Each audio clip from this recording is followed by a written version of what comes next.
Hello, hello, hello. Welcome to Ula Tea Leaf Readings. My name is Lenore, and today I'm going to be reading your tea leaves. All right, thank you for clicking on the video. It is so exciting to be here with you. We might be at the end of the world, I don't know, but we can have like a little tiny pinch of fun, right? I don't know. I'm trying my best. I'm like really going hard with the like positive self-talk, the like gassing myself up, just like maybe gaslighting myself a little bit, you know what I mean? But here we are, right? We still have to go through the motions of the day. We got to do the things. Might as well really attempt to make it as magical as possible. So let's get started. We have a bird. Okay, right there you can see. Here's the head. Here is the tail feathers. Now, when I pull this away, I also saw that we have the face of maybe a masculine kind of a masculine energy. That's what I'm going to go with. It feels masculine.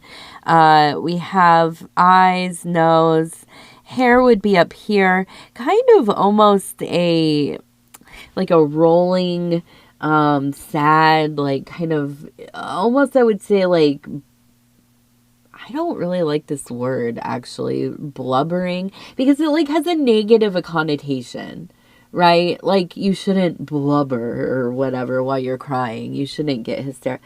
Babe, I am like always the ugliest crier, and I cry like once a day at least. Sometimes I'll go like 3 or 4 days, but dude, when you finally cry after like that length of time, oh my goodness. It's wonderful. It's a wonderful feeling. Anyways, blubbering. I don't like that because it's like, don't blubber. Babe, blubber all over the place. Do it. Cry so ugly. Cry in public, cry in the car, cry, while you're going to the restroom, whatever it is. You know what I mean? Like, let it out. Why not? Why not at this point, really? I mean, who are we like keeping appearances up for? Like who? But anyways, we have also the tears coming down. So it feels like a very sad encounter here. Now, I don't know that this is you, but it does feel like you are internalizing these emotions. If it's not you, if it's like your kid or your, maybe significant other, or your father, or your, somebody at work, and your encounter, I mean, listen, it could be like watching a video, right? Like, I feel very, like my shield is not up enough sometimes. Like I'll be, watching just, whatever, garbage, slop, whatever. And I am fully feeling the feelings, which is, I feel lucky and privileged that I can and do feel those feelings, but it's a lot, right? And so I feel like you are also taking in, and you're probably an empath. I mean, let's just be real. This is like, it's not even a thought process. It's just something that this is how we exist, right? And sometimes we can put up that like wall, and sometimes we have refined ourselves in the arts of blocking the energy, dodging the energy, doing that like matrix, the little things flying at you, you're just totally like backflips, not even phasing me, bro. But not all of us. I like to feel things, even if they're terribly torturous, awful, dready feelings. I'm realizing this about myself, that like for me to try to avoid how something feels, and I don't even just mean like a person or a situation, or I mean like, how even quote unquote inanimate objects make me feel, the process of trying to block out the more intense and active exchanges of energy and feeling, when I really try to block that out, it's so much more work than feeling it. So I don't know. For me anyways, I am one of those people, it's like, you got to go through to get out, So sometimes it's like, I got to feel all the feels, even if they're not mine, even if I don't like them, even if they're like really heavy, really destructive in a lot of ways, and that's maybe not always the best, but I don't know. Tempering, right? Learning to temper it all. So I feel like maybe you're not somebody that likes to feel all the negative stuff, but man, I really feel like you do take it into self, right? You have the ability to not just imagine yourself in somebody else's like situation, like you fully can imagine being that person with their circumstances and what you understand of them as a person and their background and all of this, and you can step into that feeling. And there is a big difference, and I don't think a lot of people realize this. There is a difference between imagining yourself in a situation and being able to put yourself in that person's experience or situation. Not yourself as like your identity, but to become them, to feel them, to take in all of the variables that you have, all the data points, and be able to kind of, understand from a variety of perspectives, that is a rarity.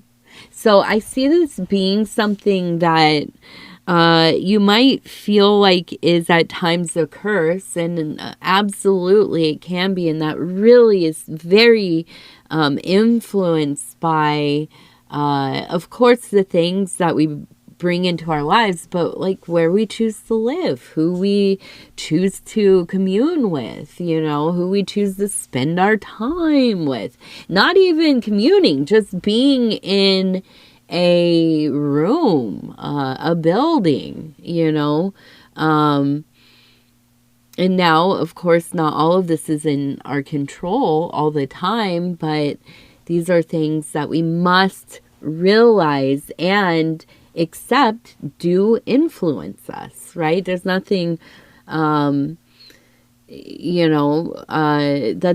not a huge, surprise, right? But it's not something that we always consider.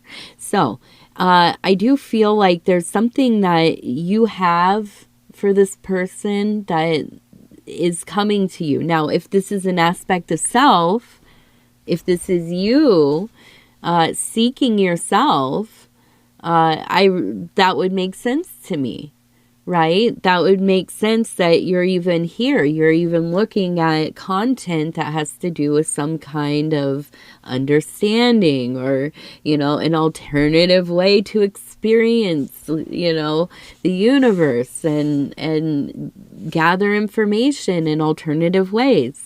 Right? Because I would say not most, yes, there are people who are just like, it's a novelty, right? You're out looking around kind of seeing, well, what is all of this? Somebody showed me, my kids like it, whatever. But then there are people who really do go through these kinds of readings or conversations or lectures or whatever, and find alternative ways of getting information about the world that they themselves are building, they are creating, right? The things that we consume become composite fragments of the reality that we live in. Or is it maybe we look at this and it's activated and we perceive it, right? And it's arrangement. I don't know. Either way, if you think about it in a quantum sense, we live in a world that is the world theater, the ultimate laboratory, the best creative space that you could ever imagine. And we live in these fields of potentiality, right? What does that mean? It means where we gaze, right? Because we are the observers. Where we gaze, things are rendered, right? These quantum fragments, or, they come and they combine into things, right? And we begin to see them. We begin to understand them. They behave in such a way for us, right?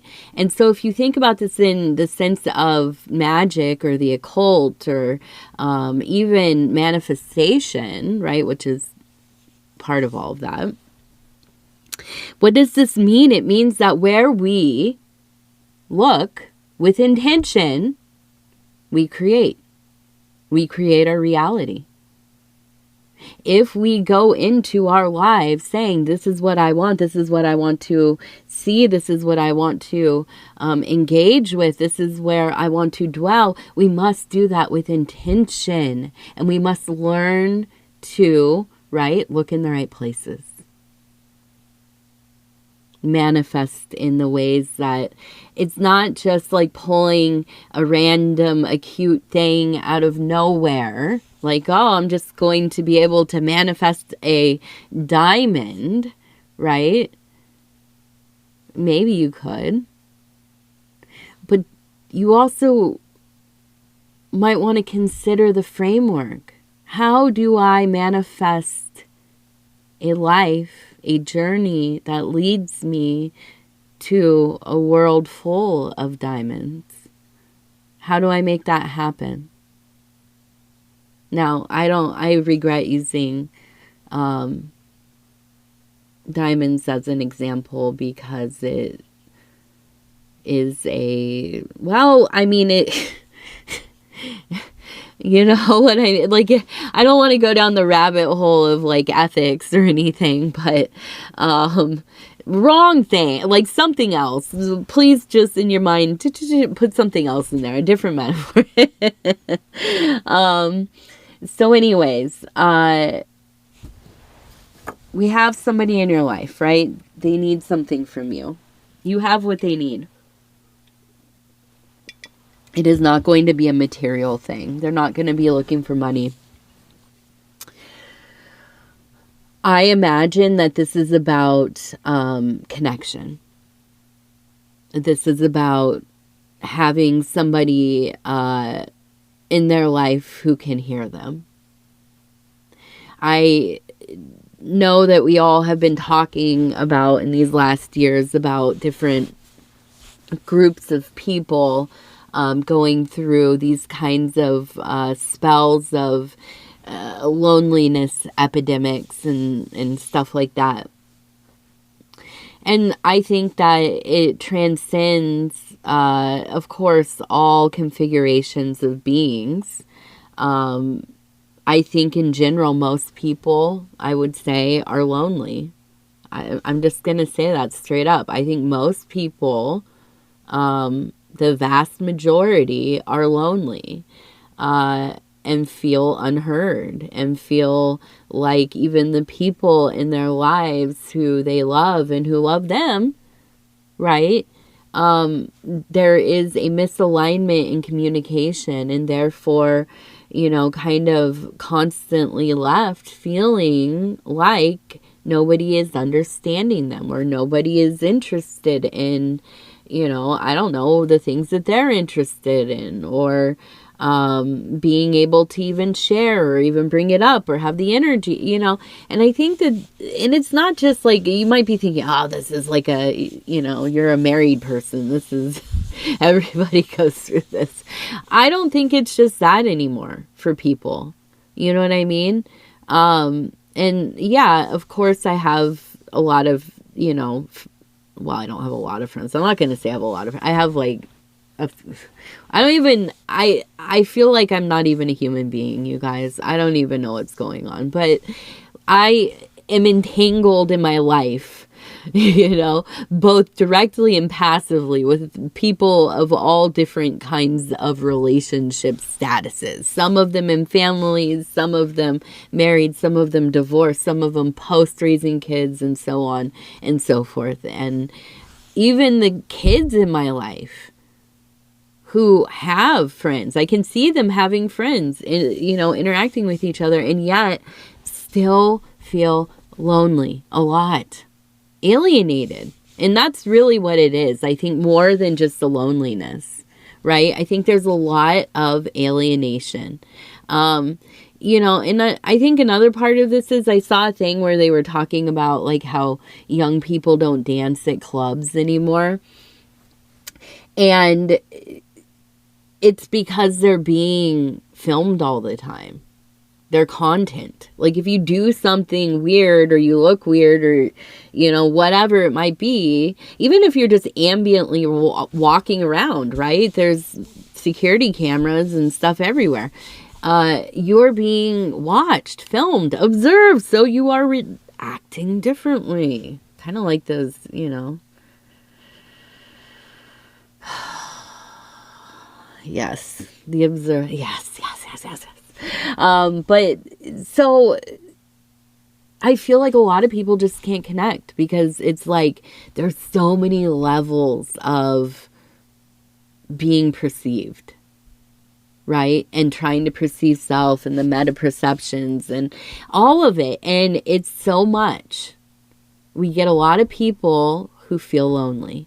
Now, I feel, and I'm sorry I've gone on a long time with this one formation here, but I feel like this is such a huge deal. And this is like in a world where we feel like, oh, everything's falling apart, everything's bad, everything's terrible, everything's, you know, whatever. But yeah, I don't know exactly what I should do, which I think a lot of us are, what do we do?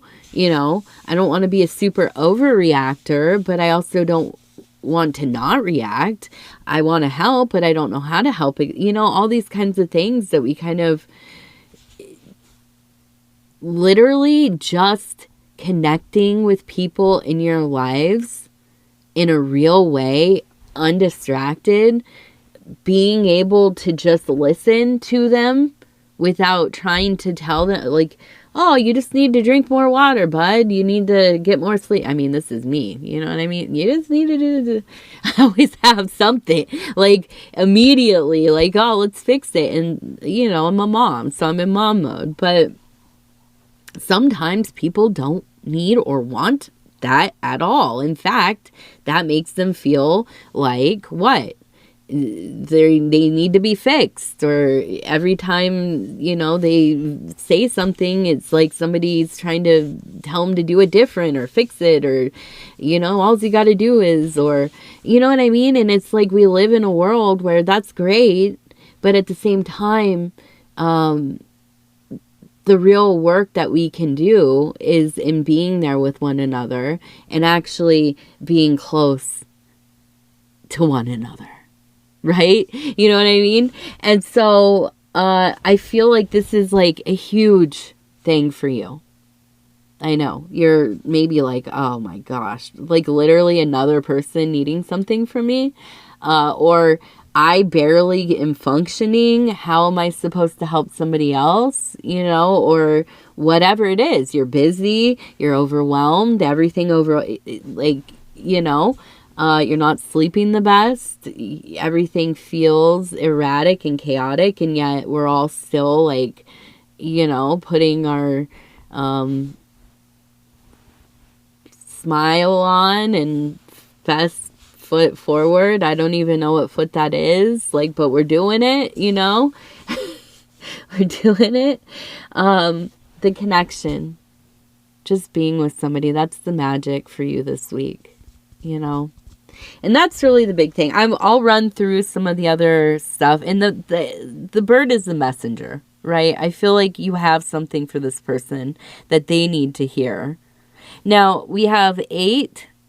Okay, we have another 8. So we have 88 there. It looks like we have, I'm going to say SAL.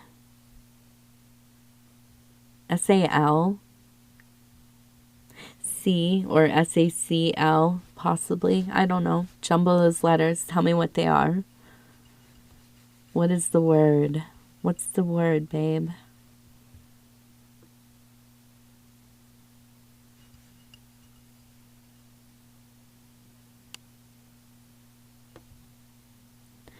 Okay, so we have, it looks like a mailbox, somebody getting the mail. We have a person beneath the moon.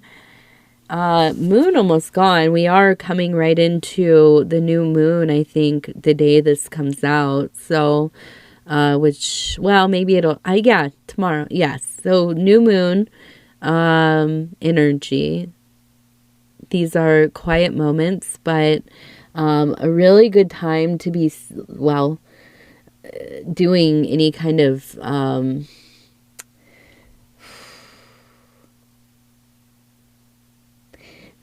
to tie together the things that need to be tied together in your life. This is a good period of time here to be doing any kind of spell work for bringing things into a woven, strengthened place. Okay. Also, a really good time to be remembering, maybe not the ones that are our main people, but people and spirits, beings, situations, revelations that, or I would, you know, like our second tier, like not to like, not to have a hierarchy, but like all the little things. Right? The little sayings, the little, you know, moments that somebody taught you something, or, you know, you experienced something with somebody that changed you just a little bit. This is a moment to remember those and also to honor those. Okay. The thing is, I feel like you've been waiting for news. And I think this has to do a lot with maybe like a companion, like a beloved friend, somebody who you feel there's a sacred kinship. Okay. And I feel like you've been waiting on some kind of news. I do think that is coming. I feel that there is going to be a little bit of hardship here. There's something going on with the situation that I feel like you're going to have to prepare yourself for it in some way. You know what I mean? And I don't know exactly what it is, so I can't tell you how to prepare yourself, but I think that there's going to be kind of a need to be fortified in your interactions. I don't know. I'm like going back and forth if this is like a health thing. It feels like it's within health. It could be, it could be like kind of a relapsing into an illness or like something like that. It feels like something that is going to be a process. Like it's not just like this thing happens, it gets fixed and everything's cool. This is like, okay, here we're going back into the zone that we've been in before, and now we're going to be going through it a little bit. Okay.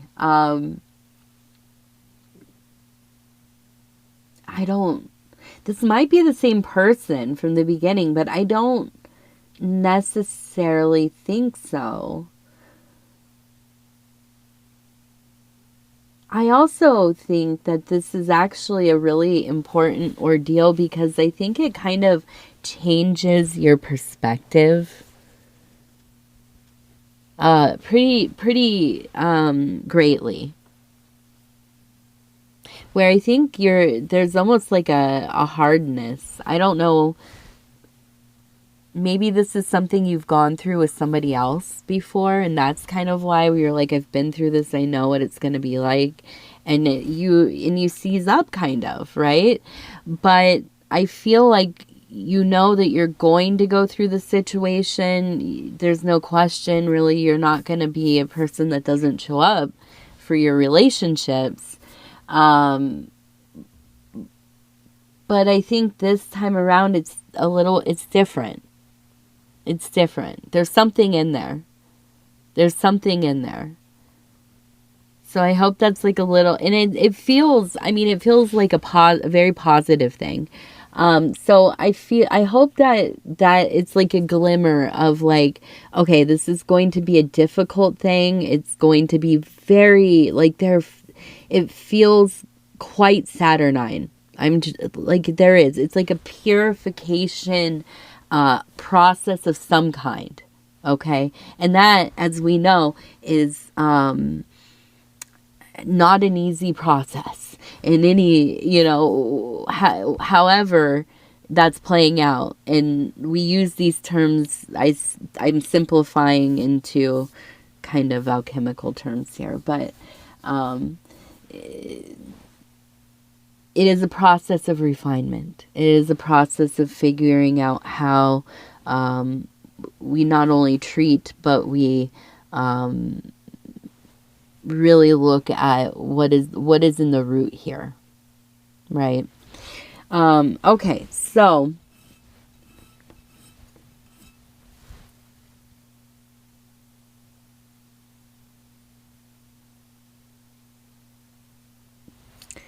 we have what seems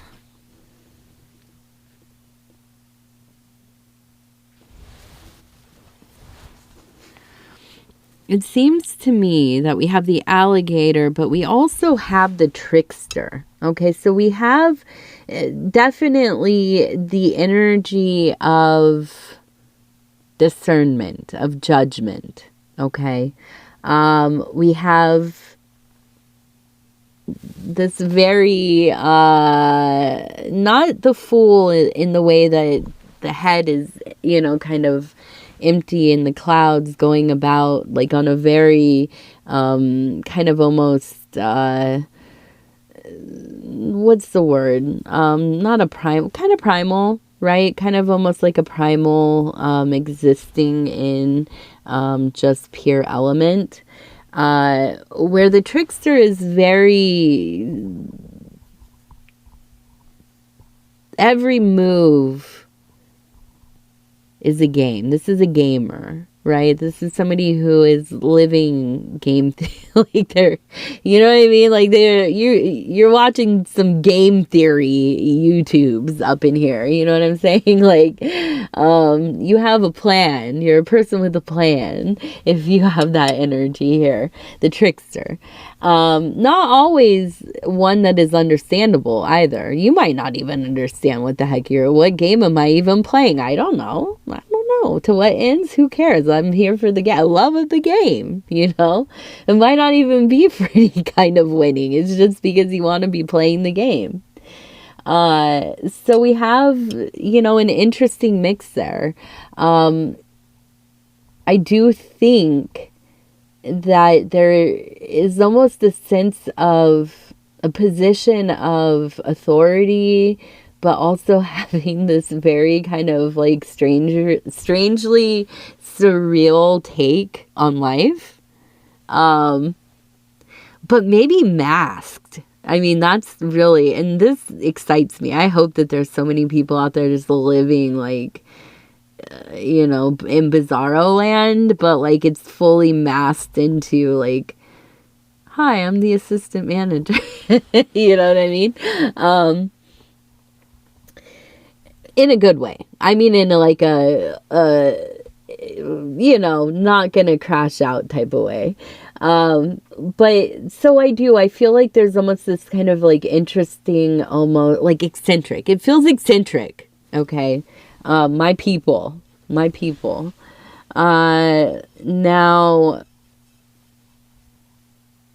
we're met with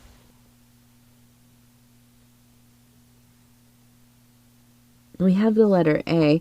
We're met with this energy of the siren. We have the siren down here. The little fishtail lady over here. Okay. We have, it looks like, I mean, it does look like we have some hearts going. We also have, it looks like a volcano that is not erupting, but definitely we know volatile. These are interesting energies kind of meeting. It's like, when the coolest energy vampire, like, world builder, like maybe it's a world builder. I don't know. Somebody who can build out the system to aid their need to feed, you know what I mean? But like in a cute way, maybe. I don't know. This one looks like kind of a cute mermaid. Meets a gremlin, a systems gremlin, that has some kind of, I don't know, like justice. What are those called? Like a sensitivity, justice sensitivity or something. But like their law is not the law of the land or anything like that. So that can become very subjective, right? You get these two together, that's a power couple right there, babe. I mean, if you have that, like, you know, I would say maybe be careful, you know, be careful, but I like that. That's all I'm going to say about that. Like, mom approves. All right. Should we we'll do some lucky numbers. Lucky numbers at the end of the world. Get on the table, bro. Go. Okay. 25. Lucky numbers at the end of the world. It's like that song. Oh, number 7. It's like winning a scratcher when the world is ending and there's no way to pay back the scratcher. 78. What is it? I don't know if I'm allowed to sing songs on here. I'll probably get in trouble with somebody somewhere. The ironic one. I was totally off I don't even know the song. I do know the song. I know the song. Dude, it came out when I was in middle school. What am I saying? I cannot recall how it goes to like mimic it. I'm not really good at that with music, even though I listen to a ton of music, and when I say I listen to all genres of music, like I will spend some time with music I do not like.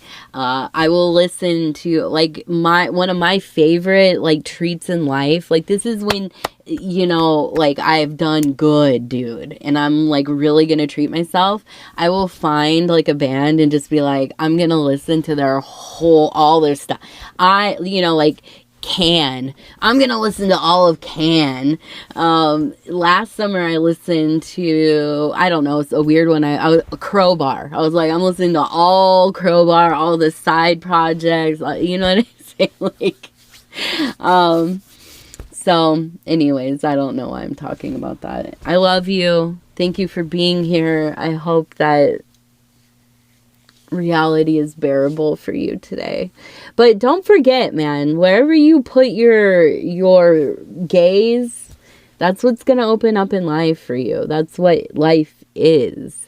So if we can just be more disciplined, maybe it won't be such a HE double hockey sticks landscape, right? Scape. I don't know though. Maybe that's where we're at already. Who knows? When I look at the the layers of like who is like put on the different layer, I'm like, bro, I check almost all of them. There's like 2 or 3 where I don't belong. I'm everywhere, I guess. I don't know. Anyways, I love you. Good night. It's morning. Goodbye.